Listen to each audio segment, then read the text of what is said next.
For the record, Laverne Cox has nothing to do with this story other than Laverne Cox is a famous tranny. And, I saw this article that was posted by Yahoo recently. The author is named Nico Lang. So shout out to Nico Lang and Yahoo for this story. I think it may have been posted to the Mic website, mic.com. And I thought that the article said some really interesting things. So I'm going to read it to you. I'm going to give my opinion. First of all, the title of the article definitely caught my attention. It reads, "One group of people is acquiring HIV in record numbers, but we don't talk about them." So I said, who are they talking about? Is it black women? Not exactly. So I'm going to read to you the article now. It says, and I quote, "World AIDS Day recognizes the everyday lives and particular struggles of people around the world living with AIDS and HIV, but one population has been long overlooked. According to recent findings from the World Health Organization that analyzed data from 15 countries, transgender women are nearly 49 times more likely than the general population to contract HIV. This means that just for being who they are part of the population at highest risk for acquiring HIV." Let me pause the story there. As a matter of fact, I'm going to interject at different parts instead of leaving my opinion at the end. Now, they said that transgender women, what they mean is men who were genital mutilators who were pretending to be women, female impersonators. They're not transgender women. They're men who are transgender, so-called transgender, who are 49 times more likely than the general population to contract HIV, according to the story. And they're painting these people in the story as if they're victims. Oh, it's just for being who they are. Well, back in the day, they used to call it high risk behavior. Now, they used to shun anal sex, and they said, oh, you'll get doo-doo in your dick and you'll get sick and you'll die. So don't sodomize or have anal sex with a female. They said that was high risk behavior for a man and a woman to participate in. Then all of a sudden they started saying stuff like, well, why do you care about what's going on in people's bedrooms? But just remember that little line, why are you worried about what's going on in people's bedrooms, the next time a female decides to tell a man that he can't get women. He can't get women to want to have sex with him, because women say shit like that all of the time out of spite. Remember, don't worry about what's going on in people's bedrooms. Anyway, back to the story for now. But according to advocates, the transgender community's HIV problem remains an, quote, invisible epidemic, as trans women are too often ignored in health advocacy, stigmatized for their diagnosis, or criminalized. Pause the story right there. The reason why it's a so-called invisible epidemic is because the mainstream media does not want the word to get out that trannies are getting HIV at 49 times the rate of the general population, because then people are going to look at them and say, hey, you can't be the victim in this. You must be doing something wrong. If you're getting HIV at 49 times the rate of the general population, your particular group or grouping, everybody's going to ask, well, what the hell are you doing to cause this issue? What type of risky behaviors are you basically involved with if this is the result of your actions? It sounds as if they're doing something wrong. I mean, if you're getting HIV at the rate of 49 times the general population, it sounds as if what you're doing is unhealthy or unnatural. That's what people were going to say. And they're trying to promote the whole lesbian, gay, bisexual, transsexual movement. So they have to paint these people as victims. And this would vilify them, because everybody would say, well, what the hell is going on here? And notice they didn't say gay people, they said trannies. So it's more risky to be a tranny than to be a gay person. But they need the trannies. You might say, well, there's not that many transsexuals in the world or whatever. Definitely not in America. It's not that many. It's probably less than 1% of the population. But here's the deal. There's so few gay people. It's estimated that up to maybe 3% of the population is gay. So what ends up happening is they go taking people who are trannies, bisexual, lesbian, gays. They lump all of these people into one big group, or one big grouping to increase their numbers. So then that way they can do more things politically. They can make more moves because it's basically a numbers game, and finances and resources as well. They have more minds, more money, more wallets, and that's how they're able to get a lot of things that they're able to get done. And a lot of these gay people are just so incredibly stupid. I mean, how do you let yourself get lumped up into a group with a person who's a genital mutilator? Somebody who cut their hot dog off. It makes no sense. I mean, some dude, look, if somebody goes around cutting their limbs off, cut their leg or their arm or whatever, people would call it what it is, which is sheer insanity. So how is it any different for some guy to cut his hot dog off and everybody's like, oh, well, that's normal because he just always knew he was a female in the inside.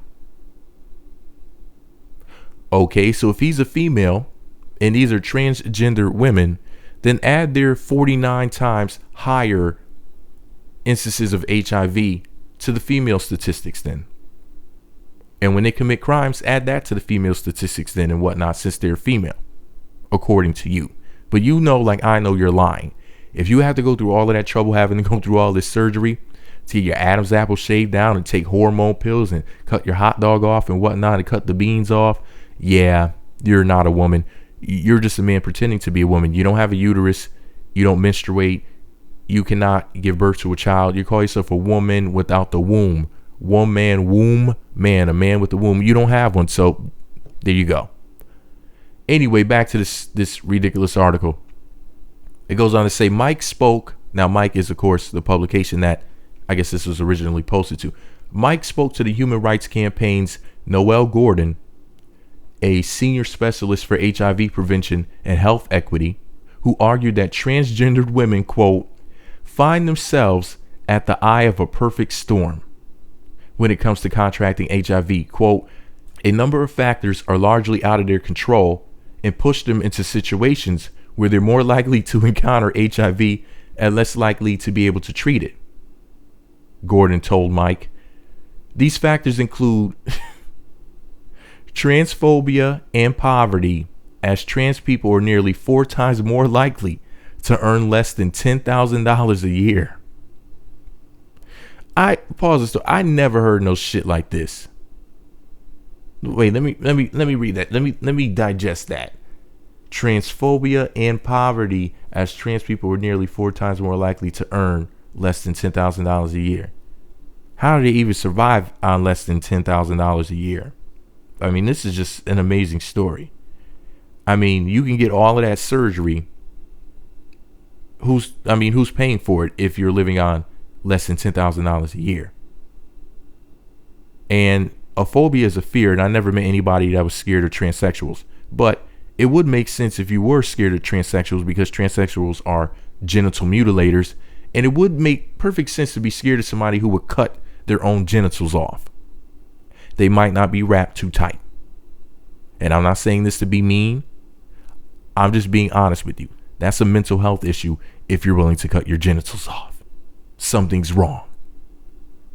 Anyway, story goes on to say employment and housing discrimination are major factors that push transgender women below the poverty level. According to statistics from the National Center for Transgender Equality, trans people face widespread bigotry both in the workplace and from landlords. As a survey indicates, 26% of trans people lost a job due to bias. 50% were harassed on the job, and 20% were evicted or denied housing. In many states in the U.S., it's still legal to fire or evict someone on the basis of sexual orientation or gender identity. In many states, it's still legal to fire. Or what? Where? You know what? I'm going to have to pause this story and check this reference. I'll be right back. Okay, so here's the deal. That reference didn't have very much information. I'm sure that there's a bigger explanation for these allegations. I mean, you can't just always just believe every little thing that you read. There has to be more to it than that. That sounds really far-fetched, and I'm not saying that it's not true. I'm just saying that there has to be more to the story than that. So anyway, back to this crazy article, where, the transgender plight is just, I mean, the whole world is just against the trannies. Anyways, back to the story. Gordon explained that without employment and housing protections, many trans women engage in survival sex work in order to support themselves, quote, through no fault of her own, end quote. Gordon said, quote, she's been pushed into a situation where in order to support herself, she effectively has to put herself at risk for contracting HIV, end quote. So you mean to tell me it's that hard out here for a tranny? That trannies can't get jobs anywhere in America, and they're having to go sell their butthole and their mouth to basically eat, to survive, because there's a bunch of homeless trannies living somewhere in some alley or in the sewer with Master Splinter and the Ninja Turtles. I mean, where are these people? Because I don't see them. Usually when I see somebody who's homeless, it's almost always a man who is more than likely straight. You know, almost always a presumably straight man I see homeless. I don't ever remember once seeing a homeless transsexual. Not even once. So where do these people live? I mean, it just doesn't make any sense. This is the most illogical shit I've ever heard in my life.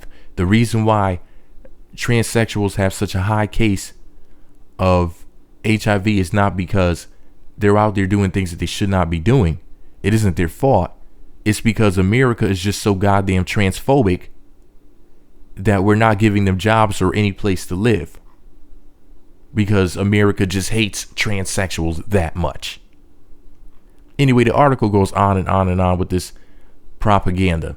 And all I'm going to say is this. I mean, if you want to read it, you can click the link below, visit my blog. There's a link there. But let me tell y'all something. This shit is really getting thick. I mean, when they write something like this, a politically charged article like this, all this is propaganda. I don't give a damn what anybody says. This is sheer, clear nonsense. It makes absolutely no sense whatsoever. And the excuses that this guy or girl or transsexual, whatever this person is who wrote this article, the excuses that they gave up are freaking ridiculous. Well, you know, the reason why they're getting all this HIV is because, well, you see, they're engaging in risky behaviors because no one wants to work with them or live near them. You know, no one wants to rent to them. No one wants to let them buy a house. You know, they can't get home loans like everybody else or anything. They just have no place to go, so they have to sell their booty hole. I mean, seriously? That's why it's happening? It's not happening because two men just shouldn't be copulating? Well, you know, they can't produce. Gays can't produce. They have to recruit. So it seems to me that they're trying to either make people gay or make people gay friendly. So then that way they can get to adopting our children like they want to and like they've been doing. That's what it sounds like to me. But remember, this is all my opinion. What's yours? And I don't mean your opinion of me, because the story has nothing to do with me other than the fact that I live in a society where a hit piece like this was wrote in America in 2015, almost 2016, and they're writing ridiculous articles like this. I think that this article is sheer, clear bullshit. I want to know what you think about the article.